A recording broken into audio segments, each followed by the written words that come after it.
회의 나라 일본에선 맛을 뜻하는 아지라는 이름으로 불리는 생선.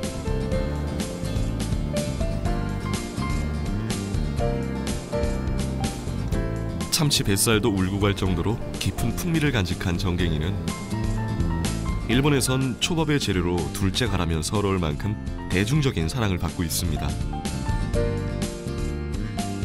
アジはそうですね、寿司でも食べられて刺身でもフライでもいろんな料理があるのと、とにかく安く手に入るっていうことが理由の一つだと思います。 맛이 뛰어나고 가격이 저렴해 일본에선 국민 생선으로 통하는 전갱이. 하지만 우리나라에선 인식이 다른데요. 생김새가 비슷한 고등어는 알아도 전갱이는 모르는 사람이 많을 만큼 그 진가가 알려지지 않은 녀석이죠. 이런 남부지방에 있는 사람들은 전갱이에 대해서 잘 알지만은 서울이나 저 북쪽에 있는 그 내륙권에 많은 인구가 밀집돼 있는 부분의 사람들은 전갱이에 대해서 잘 모르실 겁니다.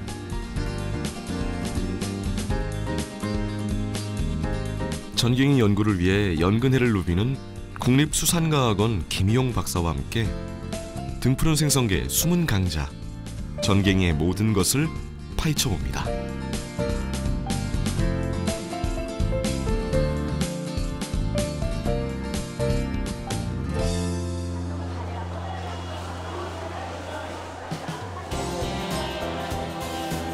한류와 난류가 만나 다양한 어종이 서식하는 바다를 끼고 있어 매일 싱싱한 생선들이 쏟아져 나오는 여수 교동시장.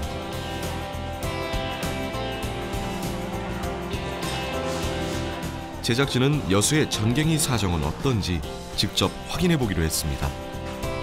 안녕하세요. 네, 어서 오세요. 요즘 전갱이 납니까? 아, 요새 전갱이가 네가리가 지금은 안 납니다. 아, 그래요? 가을철이 들어야 네가리가 나지. 안 지금 네가리가 없어. 가을철에 되면은 크기는 얼마나 돼요? 크기는 이제 큰 것은 요 정도 사이즈 되고, 또 적은 것은 요 정도 사이즈 되고, 또 적은 것은 이제 이 정도 사이즈. 네, 이렇게 작은 것도 판매를 합니까? 아, 이 적은 걸 판매 잘 안 하지요. 이제 바다에 큰 것만? 살려주고, 이제 큰 거 잡아갖고 와서 판매하고.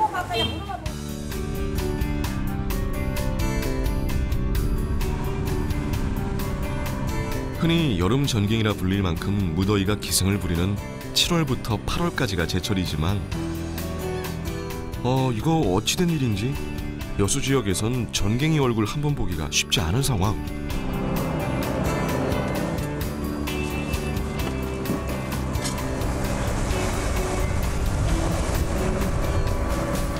전갱이의 정확한 회유 경로를 파악하기 위해 국립수산과학원 전갱이 연구팀은 여수 금오도 인근으로 어장 조사에 나서기로 했습니다.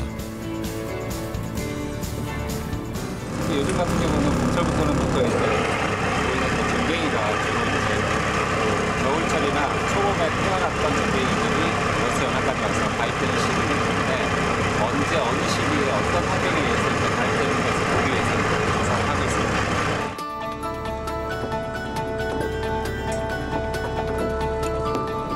어장에 도착하자마자 연안에 미리 설치해둔 이강망을 확인하는데요. 이틀 전 바다에 넣어뒀던 그물을 끌어올리자 전갱이 떼가 그 모습을 드러내기 시작합니다. 전갱이는 보통 4월부터 7월까지 제주의 얕은 바다에서 알을 낳고 수온이 상승하는 봄과 여름철 북쪽으로 이동하는 회유성 어종인데요. 특히 이 시기 여수 인근에선 올해 산란된 녀석, 그러니까 부화된 지 1년 미만의 어린 전갱이가 걸리기 시작하죠. 보통 이제 8월 이후에 5월달, 10월달 되면 이제 전갱이들이 빠져나갈 때쯤 되면은 크게 제대로 걸리긴 하는데 제가 전갱이 같은 경우는 보통 이제 일세 전후에 개체들이 가장 많거든요. 아마 아무리 큰 개체가 보이더라도 연안에서는 일세 전후이기 때문에 총 해봐야 한 20cm 정도.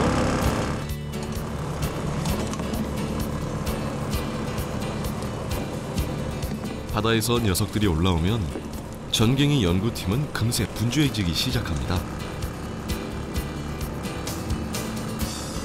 가장 먼저 해수층별로 수온과 염분을 측정하고 크기와 체중에 따라 전갱이를 구분해 여수 인근의 회유 경로를 파악하는데요.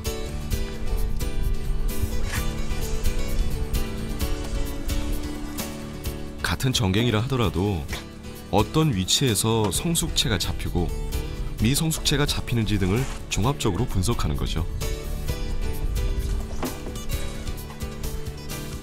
산란을 마친 개체들이 동해 쪽으로 이동을 할 때도 부산을 지나는 대만 한류를 타고 흐르기 때문에 아마 부산 쪽으로는 큰 개체들이 들어갈 가능성이 있습니다. 근데 이쪽으로는 이제 대만 한류의 주류가 여수 쪽으로 안 오기 때문에 아마 그런 대형 개체들이 여수까지 오기에는 조금 환경상 맞지 않는다고 생각합니다.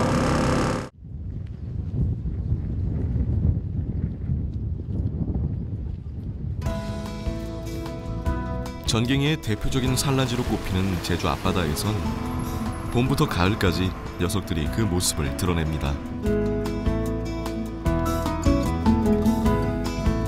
제주에서 산란을 마친 어미 전갱이는 먼 바다로 서식처를 옮겨 북상하고 주로 어린 전갱이는 얕은 바다에 머무르며 작은 새우나 갑각류를 먹고 자라는데요. 때문에 제주 앞바다 역시 한눈에 봐도 씨알이 작은 어린 전갱이들이 대부분입니다. 우리는 5월부터 시작해서 10월까지 하는데 이제 겨울엔 이제 수온이 차서 이제 고기가 들어오질 않습니다. 가해로. 그래서 주로 이제 수온이 높을 때 이제 들어오는 이제 가로 이제 고기들이 많이 들어오는데 그때 5월에서 한 10월 사이 제일 많이 잡히는 게 7, 8월.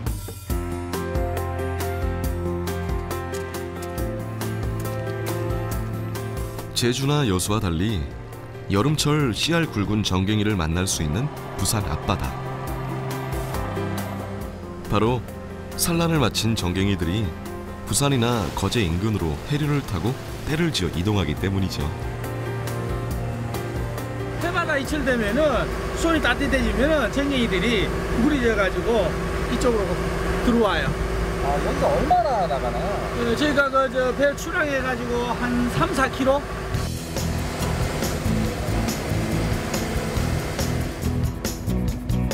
주로 상품성이 있는 전갱이는 낚시를 이용해 잡는데요. 그물이나 통발을 올리는 과정에서 생기는 상처를 방지하고 온전한 상태로 잡기 위해서죠.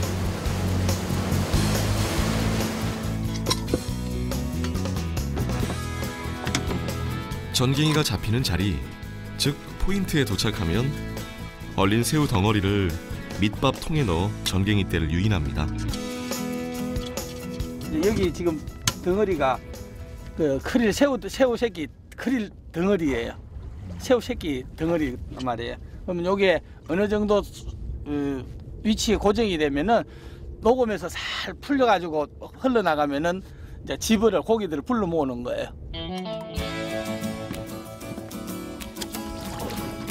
새우 덩어리를 바닷속에 넣어 배 주변으로 전갱이를 모아두고 낚시 바늘에 미끼를 끼워 본격적인 전갱이 사냥에 나섭니다.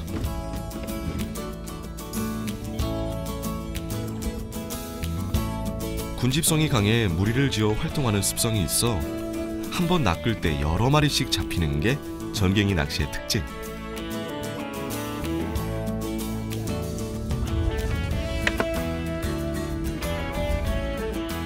바로 그때 낚싯대를 들이오자마자 마치 기다렸다는 듯 전갱이가 올라옵니다. 집어가 된 것 같으니까 계속 올라올 거예요. 뭐 2마리씩 올라오고 아직도.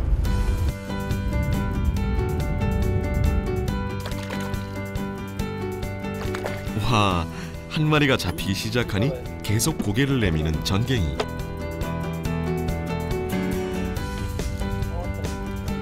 이 시기에 잡히는 전갱이는 최대 40cm를 넘는 녀석도 있지만 평균 20cm 정도. 경상도에선 제법 크기가 큰 녀석은 아지, 작은 녀석은 메가리로 나눠 부르는데요. 모두 같은 종류지만 그 크기에 따라 다양한 방언으로 불리고 있습니다. 아지가 되려면은 적어도 한 40cm 이상은 돼야 돼요. 아, 그렇게 큰 것도 잡혀요? 그러면 최대 성어가 40에서 45까지 커요. 전갱이가. 보통 이제 1세가 되면은 보통 17cm, 그리고 2세가 되면은 20, 3세가 되면은 23, 4세가 되면 한 30cm 정도 자라거든요. 그러다 보니까 수명은 전체적으로 한 7년 정도로 보고 있고 최대 체장은 40cm.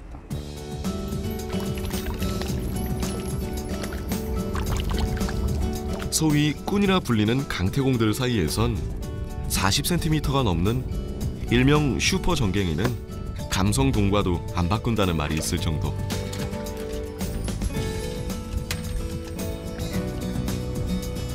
하지만 안타깝게도 살이 연하고 지방이 많은 데다 성격마저 까다로운 전갱이는 잡는 건 쉬워도 회로는 먹기 힘든 생선인데요. 아니, 왜 수건으로 감싸서 그러세요? 전갱이 같은 경우에는 이 손으로 만지게 되면은 이따 시간이 지나면 열상으로 해서 몸이 까지기 때문에 깨끗하게 보호하기 위해서 수건으로 이래 싸서 저희가 고기를 빼냅니다. 얘네들은 성격이 강하기 때문에 죽는 것도 빨리 예민하기 때문에 빨리 죽기 때문에 더더욱이나 건드려 버리면은 더 빨리 수명을 단축시켜 버려요. 다른 생선에 비해 부패 속도가 빠른 전갱이는 고등어와 마찬가지로 산지가 아니면 회로 즐기기 어려운 녀석인데요.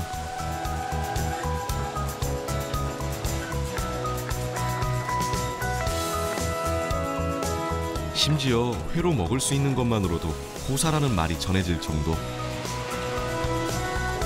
하지만 부산에선 그날그날 잡은 싱싱한 전갱이를 바로 접할 수 있기 때문에 다른 지역에선 먹기 어려운 전갱이 회를 즐길 수 있습니다.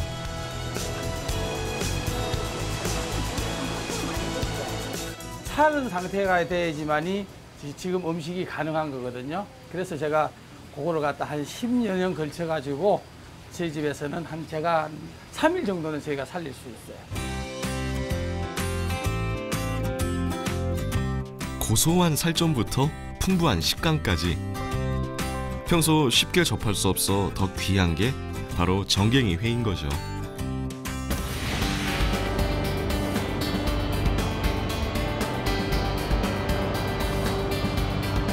우리나라에서 잡히는 연근해 수산물의 최대 집결지 부산 공동어시장.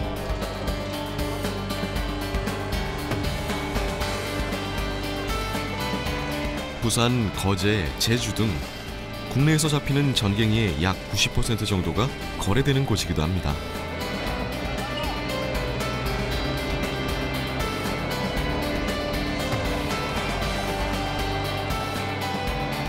공동어시장으로 들어온 전갱이는 주로 대형 선망을 이용해 대량으로 어획되고 있는데요. 주로 먼 바다에서 작업하는 배는 매일 오고 가는 운반선을 통해 전갱이를 나르고 위편을 치릅니다. 물론 내가 집에 가 잡는 게 내가 탐해가지고 그래 잡는 게 그렇게 이제 집 밤에 집을 해가지고 불러내가지고 그래갖고 이제 그래 잡는 게.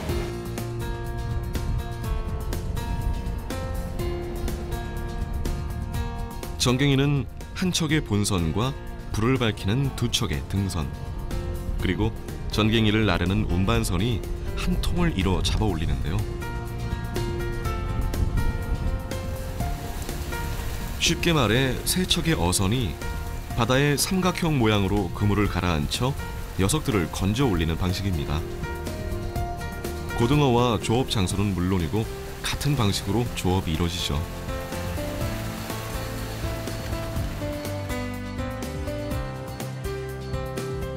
생김새부터 회유 경로까지 같은 농어목에 속하는 고등어와 공통점이 많은 전갱이. 하지만 빛깔이나 비늘 모양을 보면 두 녀석을 쉽게 구분할 수 있습니다. 우선 이제 채색이 틀리고요. 그리고 체고가 고등어에 비해서는 전갱이 쪽이 조금 더 높게 나타났고요. 그리고 이제 등지느러미나 뒷지느러미를 보시게 되면은 전갱이 같은 경우는 이제 뒷지느러미가 그러니까 꼬리 지느러미 가까이까지 돼 있고, 고등어는 뒷지느러미 뒤쪽에 토막 지느러미라 그래서 조그만 지느러미가 볼록볼록 튀어나와 있습니다.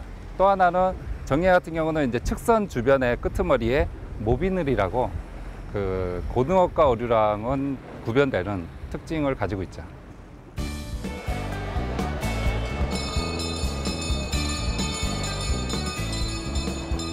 본격적인 정갱이철이 시작되면 매일 휴일도 없이 위판이 열리는 부산 공동어시장. 우리나라에선 연평균 약 2만 5천여 톤의 정갱이가 생산되는데요. 이는 고등어나 멸치에 비하면 절반에도 못 미치는 양. 일본의 전갱이 어획량과 비교해도 약 6배 정도 적은 수준이죠. 그렇게 많이 잡히는 편은 아니죠. 대체로 이제 우리나라 같은 경우는 멸치나 고등어의 어획량이 상당히 많다 보니까 상대적으로는 적은데 어종면으로 따지면은 그래도 상위 클래스에 들어가는 어획량이라고 볼 수 있습니다.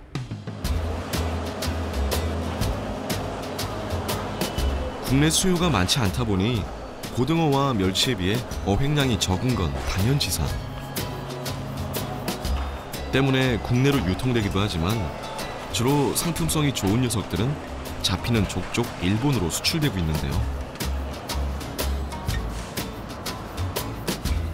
선별과 냉동, 포장 작업을 거쳐 일본행 배편에 실리게 되는 거죠.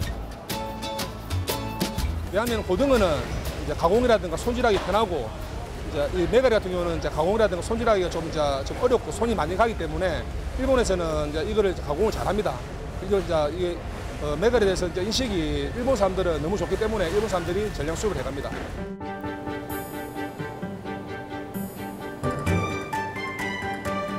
예부터 전갱이 사랑이 남다른 일본에선 전갱이를 말려서 가공하거나 숙성시켜 다양하게 활용하고 있는데요.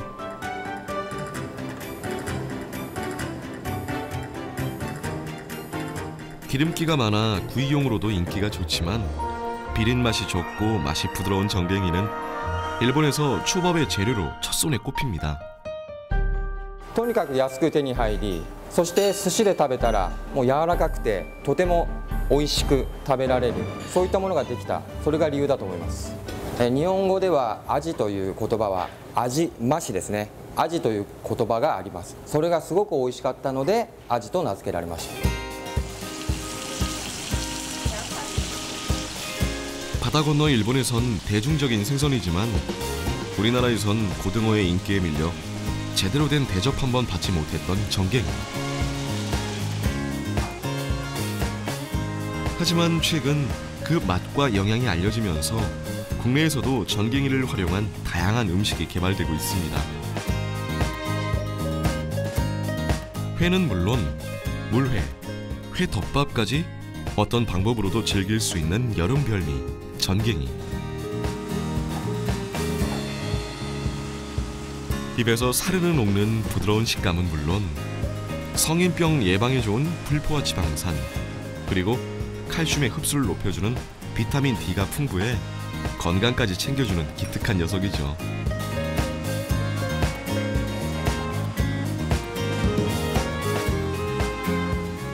여름달철이 지금 제철이라서 지금 아니면 또 싱싱한 전갱이를 먹기 힘들기 때문에 지금 많이 찾아와서 드시고 아주 감탄을 하고 있습니다.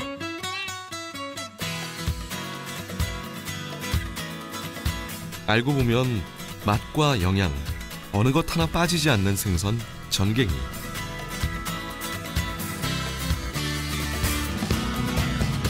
머지않아 국내에서도 전갱이가 소중한 수자원으로 인정받는 날이 오길 기대해 봅니다.